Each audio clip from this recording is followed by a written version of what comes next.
నమస్కారం sir. Sir, CM Jaganmohan Reddy సీఎంగా ప్రమాణ స్వీకారం చేసి నేటికి సరిగ్గా 5 ఏళ్ళు. సరే, ఏ సీఎం అయినా సరే సీఎం అయ్యాక తన మార్కు పాలన చూపించాలి, తరతరాలుగా ప్రజలు తన గురించి చెప్పుకోవాలని చెప్పి అనుకుంటూ ఉంటారు. జగన్మోహన్ రెడ్డి ఒక్కసారి అధికారం అని చెప్పి అధికారంలోకి వచ్చారు.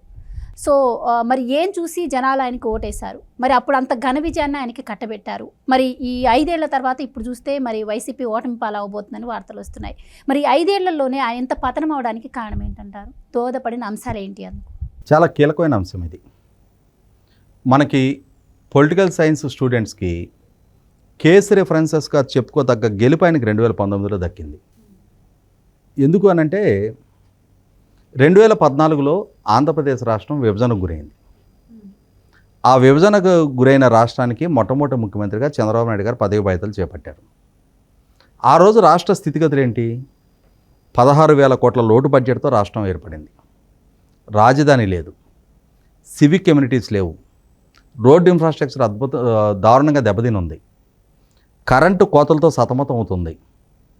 ఇటువంటి స్థితిలో నుంచి, అంటే ఒక విధ్వంసం నుంచి రాష్ట్రాన్ని నిర్మాణం చేయాల్సిన బాధ్యత, ఒక గురుతర బాధ్యత చంద్రబాబు నాయుడు గారి భుజస్కంధాల మీద ప్రజలు పెట్టారు. ఆయనకున్న అనుభవము పరిజ్ఞానంతో 5 సంవత్సరాల కాలంలో రాష్ట్రాన్ని మిగిలిన రాష్ట్రాల సరసన నిలబెట్టడానికి కావాల్సిన భూమికి ఆయన సిద్ధం చేశారు. రాష్ట్రానికి లేని రాజధానిని ఏర్పాటు చేశారు. రాజధాని నిర్మాణం వేగవంతంగా పనులు వేగం పుంజుకుంటూ ఉన్నాయి. పారిశ్రామిక పెట్టుబడులు రప్పిస్తూ ఉన్నారు. లక్షలాది మంది యువతకు ఉపాధి కల్పిస్తూ ఉన్నారు. రోడ్డు ఇన్ఫ్రాస్ట్రక్చర్ అద్భుతంగా అభివృద్ధి చేశారు. కరెంటు కోతలతో సతమతం అవుతున్న స్థాయి నుంచి మిగులు కరెంటు స్థాయికి రాష్ట్రాన్ని చేర్చారు.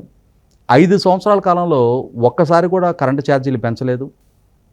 వీటికి తోడు ప్రభుత్వ ఉద్యోగులకి 43% ఫిట్మెంట్ ఖరారు చేశారు. అంటే రాష్ట్ర సగటు పౌరుడి కొనుగోలు శక్తి పెరిగింది, పర్ క్యాపిటల్ ఇన్కమ్ కూడా పెరిగింది. అదే సందర్భంలో రాష్ట్ర ప్రజలకు సంబంధించిన ఆస్తుల విలువ కూడా అనూహ్యంగా పెరిగింది. అంటే రాష్ట్రం అభివృద్ధి దిశగా వేగంగా పరుగులెత్తుతూ ఉంది. ఇటువంటి పరిస్థితుల్లో చంద్రబాబు నాయుడు గారు మరొకసారి గెలవరు అనే అనుమానం బయట నుంచి చూసిన ఎవరికీ కలగదు. కానీ ఆయన ఘోరంగా ఓడిపోయారు. ఖచ్చితంగా ఇది ఒక కేసు రిఫరెన్స్. ఆయన మీద ఎటువంటి రాజకీయ అనుభవం లేకపోయినా, పుట్టెడు అవినీతి కేసులు, ఛార్జ్ షీట్లు, జైలు జీవిత నేపథ్యం ఉన్న జగన్మోహన్ రెడ్డి గారు ఘన విజయం సాధించారు. ఇది కూడా ఒక కేసు రిఫరెన్స్. అంటే పాలనాపరంగా చంద్రబాబు నాయుడు గారు ఏ తప్పు చేయకున్నా, అభివృద్ధితో పాటు సైమల్టేనియస్గా అద్భుతమైన సంక్షేమాన్ని అందిస్తున్నా, ఆయన పరిపాలనా బాధ్యతలు చేపట్టే నాటికి వితంతు వృద్ధాప్య పింఛను 200 రూపాయలు ఉండేది. దాన్ని ఆయన హయాంలో 2,000 రూపాయలకు చేర్చారు. సక్రమంగా టంచన్గా ప్రతి నెల 1వ తారీఖు రోజున సామాజిక పెన్షన్లు పంపిణీ చేశారు. రిటైర్ అయిన ఉద్యోగులకి పెన్షన్లు అందాయి. ప్రభుత్వ ఉద్యోగులకు అందరూ కూడా 1వ తారీఖు రోజు టంచన్గా జీతాలు అందాయి. అంటే ఒక ఆర్థిక క్రమశిక్షణ పాటిస్తూ వచ్చారు. అప్పుల్ని పరిధి దాటకుండా, పరిమితి మించకుండా నియంత్రిస్తూ వచ్చారు. అంటే ఒక రాష్ట్రాన్ని అభివృద్ధి సంక్షేమాన్ని సమపాలనలో కొనసాగిస్తున్న పాలకుడిని మరొకసారి ఎన్నుకోవడానికి ఇంతకన్నా వేరే ఫ్యాక్టర్స్ ఏముంటాయి? కానీ ఆయన ఆయన ఓడిపోయారు, ఘోరాతి ఘోరంగా ఓడిపోయారు. ఊహించని విధంగా అందరినీ సంభ్రమాశ్చర్యాలకు గురి చేస్తా జగన్మోహన్ రెడ్డి గారికి అఖండ విజయం దక్కింది. ఆ దక్కడానికి దోహదం చేసిన అంశాలు ఏంటి అంటే, జగన్మోహన్ రెడ్డి గారు ఆ రోజున చంద్రబాబు నాయుడు గారు, నేను ఇందాక ప్రస్తావించిన ఆయన పాలనా తీరు ప్రజల్లో చర్చనీయాంశం కాల, ఆయన ఎంచుకుంటున్న విధానాలు ప్రజల్లో చర్చనీయాంశం కాల, ఆయన అమలు చేస్తున్న సంక్షేమం ప్రజల్లో చర్చనీయాంశం కాల, ఆయన రచిస్తున్న అభివృద్ధి ప్రణాళికలు, ఆయన అమలుపరుస్తున్న అభివృద్ధి ఫలాలు ప్రజలకు అందుతున్న తీరు, ఇవేమీ ప్రజల్లో చర్చనీయాంశం కాల. శ్రీకాకుళం జిల్లా నుంచి అనంతపూర్ జిల్లా దాకా ఆయా జిల్లాల్లో ఉన్న రిసోర్సెస్, అక్కడున్న హ్యూమన్ రిసోర్సెస్ ప్రాతిపదికగా ఆయన రచించిన అభివృద్ధి ప్రణాళికలు, వాటి ఎగ్జిక్యూషను, ప్రభుత్వం తీసుకుంటున్న నిర్ణయాలు, ఇవేవి ప్రజల్లో చర్చనీయాంశం కాల. ప్రజల్లో ఏం చర్చనీయాంశమైంది అని అంటే, చంద్రబాబు నాయుడు గారి ప్రభుత్వం చేయని అవినీతి చేసినట్టు, తెలుగుదేశం శ్రేణులు రాష్ట్రం మొత్తాన్ని లూటీ చేసేస్తున్నట్టు, ప్రకృతి వనరులను అడ్డగోలుగా దోచేస్తున్నట్టు, ఆ ప్రభుత్వం ప్రజలకు ఉచితంగా ఇసుక అందిస్తుంటే తెలుగుదేశం శ్రేణులు ఇసుకాసురులు అని చెప్పని సక్సెస్ఫుల్గా జగన్మోహన్ రెడ్డి గారి చేతిలో ఉన్న మీడియా, జగన్మోహన్ రెడ్డి గారి చేతిలో ఉన్న సోషల్ మీడియా, వాళ్ళ వ్యూహకర్తలు ఒక విష ప్రచారాన్ని ప్రజల దగ్గరికి సక్సెస్ఫుల్గా చేరువ చేయగలిగారు. ప్రజలు కూడా ఈ ప్రచార ప్రభావంలో పడిపోయారు. అరే మన కళ్ళ ముందు ఆయన అద్భుతంగా అభివృద్ధి చేస్తున్నాడు కదా, ఇంతకు ముందు లేని రోడ్డు నిర్మాణం జరిగింది, ఇంతకుముందు కరెంటు కోతలతో ఉండేది, ఇప్పుడు అన్ఇంటరప్టెడ్ పవర్ వస్తుంది మనకి, ఈ 5 ఏళ్లలో ఒకసారి కూడా మన కరెంటు బిల్లు పెంచలేదు, 200 రూపాయల నుంచి 2000 పెన్షన్ చేశారు, మన పిల్లలకి ఉపాధి దొరుకుతుంది, మనం లివబుల్ కండిషన్స్లో ఉంటున్నాం, శాంతి భద్రతలు కాపాడబడతా ఉన్నాయి. ఇవేవి ప్రజలు చర్చించుకోవడానికి కూడా ఆస్కారం దక్కనివ్వాల.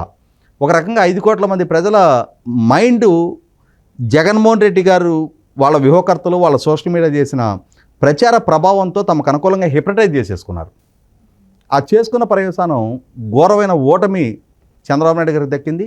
ఆ రోజు ప్రజల్లో వచ్చిన చర్చ ఏంటి అంటే, ఇంత అభివృద్ధి కారకుడుగా చంద్రబాబు నాయుడు గారు ఒక అభివృద్ధి సాధకుడిగా ఆయన పనిచేస్తున్నా కూడా ఇంత ఘోరమైన ఓటమి దక్కింది అని అంటే, ఇక భవిష్యత్తులో ఏ రాష్ట్ర ముఖ్యమంత్రి అయినా అభివృద్ధి మీద ఏం ఫోకస్ చేయగలుగుతారు అంటే, ఎన్నికలలో గెలుపోటముల్ని పనితీరు ప్రాతిపదికగా కాకుండా వేరే ఎక్స్టర్నల్ ఇష్యూస్, విష ప్రచారం, అసత్యాలు, జరగని తప్పులు జరిగినట్టుగా, చెయ్యని కుంభకోణాలు చేసినట్టుగా, జరగని నేరాలు జరిగినట్టుగా, చెయ్యని నేరాలు చేసినట్టుగా, ఒక రకంగా పూర్తి స్థాయిలో అసత్యాలను సత్యాలుగా మలచడంలో జగన్మోహన్ రెడ్డి గారు సక్సెస్ అయ్యారు.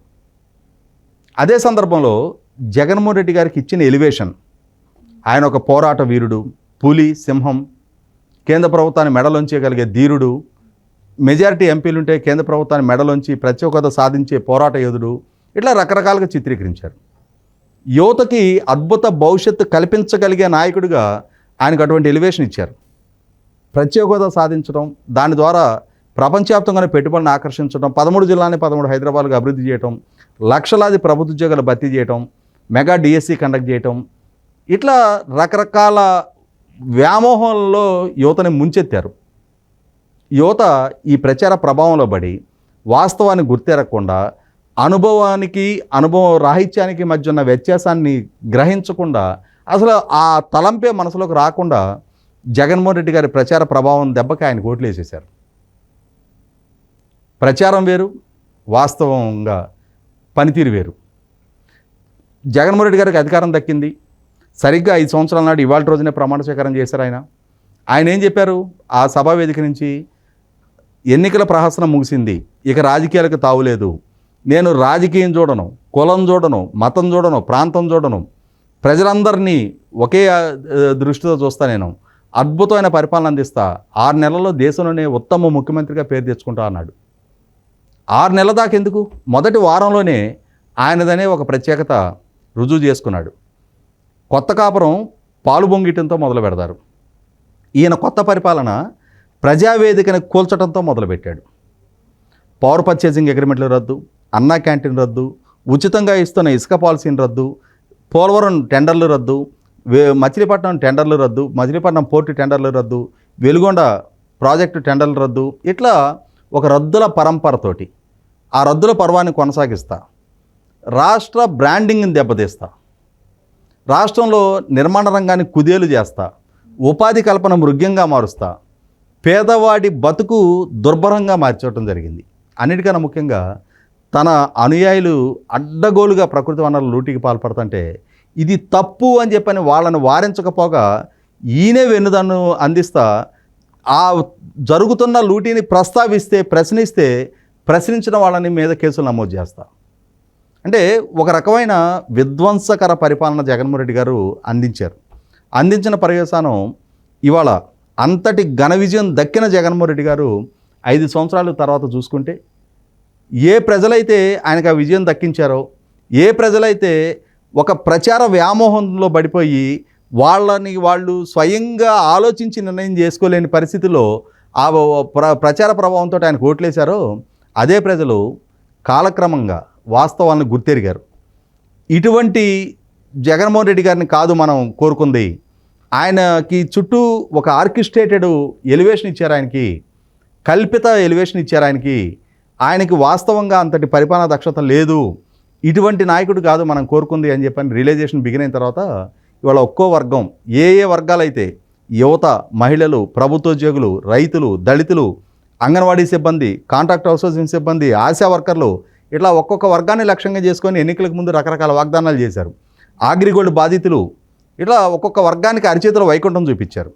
ఇవాళ వాస్తవంగా పాలకుడిగా దగ్గరికి వచ్చేటప్పటికి ఏ వర్గాన్ని సంతృప్తి పరచకపోగా తను చేసిన వాగ్దానాలని తానే విస్మరించి ఏ నమ్మకంతో అయితే తనకు ఓట్లేశారో ఆ నమ్మకాన్ని తానే చిదిమేసుకొని ఇవాళ ఒక విఫల ప్రయోగంగా జగన్మోహన్ రెడ్డి గారు మిగిలిపోవడం జరిగింది. ఎస్, ఖచ్చితంగా ఇది కూడా కేస్ స్టడీ.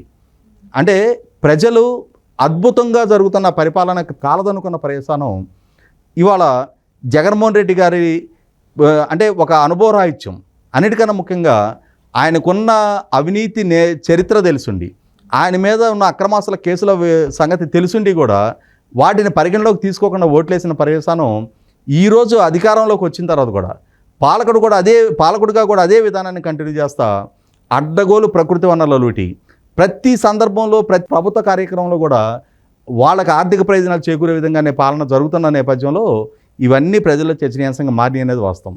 కాబట్టి వాళ్ళ 5 సంవత్సరాలు తిరిగేటప్పటికి 30 సంవత్సరాల పాటు అధికారంలో ఉండాలని కలగన్న జగన్మోహన్ రెడ్డి గారి ఆశలు అడియాసలు చేస్తా ప్రజలు ఇప్పటికే ఒక స్పష్టమైన తీర్పు ఈవీఎంలో నిక్షిప్తం చేశారు.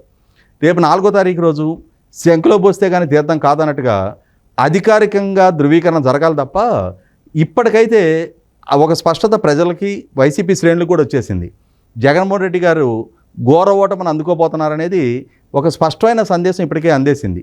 ఇటువంటి పరిస్థితుల్లో 2019 ఎన్నికలు ఒక కేస్ స్టడీ, చంద్రబాబు నాయుడు గారు ఓటమి ఒక కేస్ స్టడీ, జగన్మోహన్ రెడ్డి గారు గెలుపు ఒక కేస్ స్టడీ, ఇప్పుడు జగన్మోహన్ రెడ్డి గారి ఓటమి కూడా ఖచ్చితంగా ఒక కేస్ స్టడీ. అంటే ప్రజలని తాత్కాలికంగా వంచనకి గురి చేసి ఆ వంచన ద్వారా ఓట్లు లబ్ధి పొందిన దక్కిన అవకాశాన్ని సద్వినియోగం చేసుకోవటం చేతగాని అసమర్థులు పాలకులుగా వచ్చిన తర్వాత ఎదురయ్యే పరిస్థితులు, పరిణామాలు ఖచ్చితంగా మళ్ళీ అదే ప్రజలు కొర్రుగాల్చి వాత పెట్టడం ఖాయమని ఈ ఎన్నికలు రుజువు చేయడం ఖాయం.